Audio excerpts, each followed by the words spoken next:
जय जगन्नाथ संघर्ष टीवी माध्यम आपण मानू एक नूतन कथा नहीं नूतन अवतारणा नहीं आपण मानक उपस्थापन करुछु।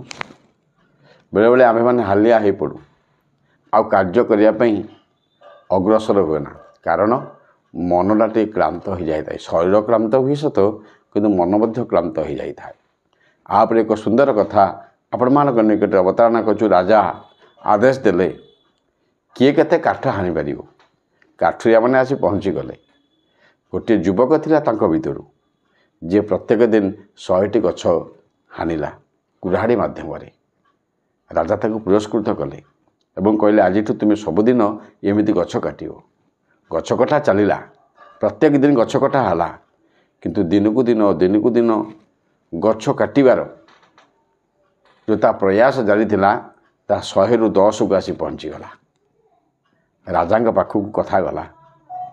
राजा व्यस्त विब्रत हो पड़े। जो युवक 100टा गछ काटी पारुला से 10टा गछ आज कहीं काटुची, से शक्ति को से हरैला कि। राजा मन मध्य चिंतित हो पड़े। युवक काठुरिया को डाकिले। मंत्री चालाकी थे पाखरे। मंत्री कहले, हे काठुरिया भाई, तमें गछ काट 100 किंतु आज 10 हो गला। गोटे कथा मत स्पष्ट भाव कह, तुम्हें कौन तुम से कुराड़ी को पजई नथिल कि? काठुरिया जनक कहला, हाँ आज्ञा, मो कुराड़ी को पजई नथिले। तेणु कहबार कथा है ये मन बेले बेले क्लांत हो जाए, मन हारी जाए।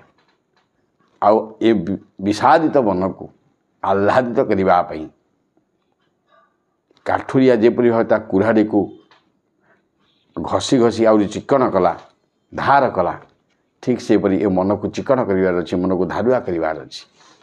जदि मन को धारुआ करिवा, मन को चिकन करिवा, निश्चिंत भावे पुणी आमर आग परी से मन उत्साह उद्दीपना नहीं एक नुआ दिग को आगे जीव, अग्रसर हम। तेणु समस्ते मन को आउरी धार करिवा, मन को पजेवा, मन को चिकन करिवा। तेणु निश्चिंत भावे ये मन ही आमको नूतन कार्यशैली आगे नब, यही प्रार्थना। जय जगन्नाथ।